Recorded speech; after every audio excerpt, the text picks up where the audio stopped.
In this video I'm going to show you how to set up and solve a single phase problem.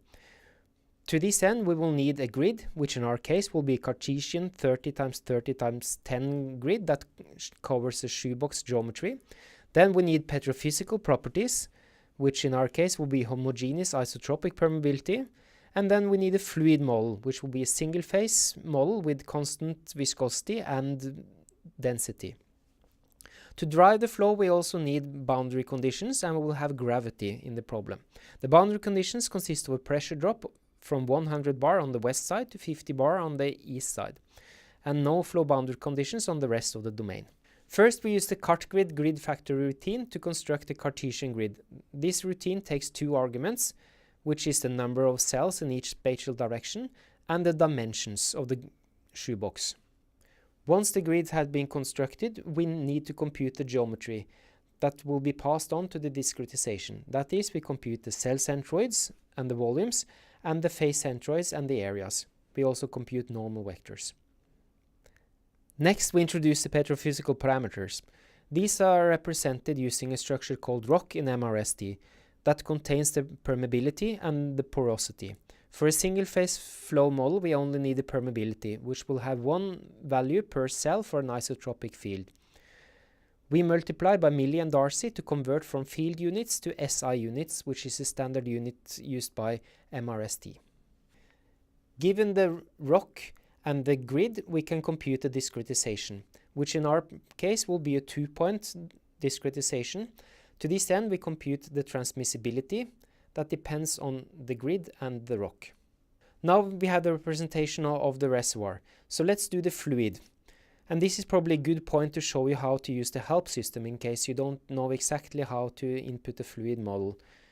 So I bring up the help menu, and at the top we see the synopsis of the function, and at the bottom we have an example. So let's copy that one and use the parameters that are given in the example.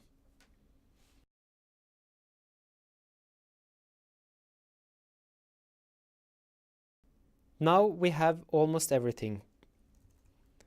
We have the geometry of the reservoir, we have the fluid model, we have the discretization, and we have the petrophysical parameters.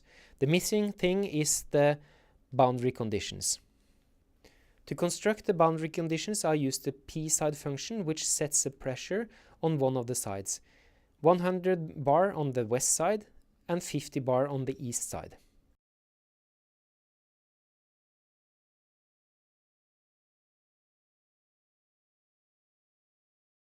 Finally, we have to set up an object that contains the primary unknowns. This is initialized to have a pressure that is constant equal 50 bar, but that's just a dummy variable that will be overwritten when we call the solver.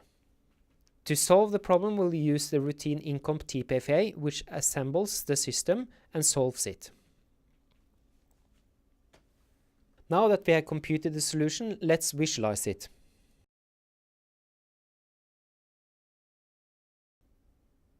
We use the routine plot cell data, which takes the grid and the field to be plotted.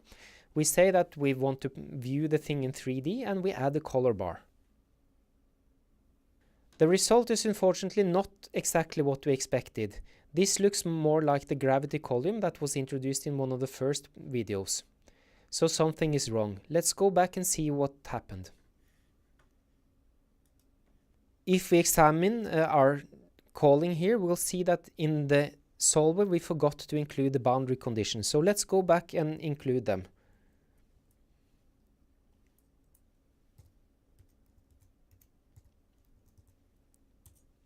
And then we can plot the solution again. This is exactly what we wanted. Now we have a pressure drop from the west side to the east side. Now we have seen the basics of how to construct and set up a simple flow solver in MRST. Practice this a bit, and then in a later video I will go over a more advanced example.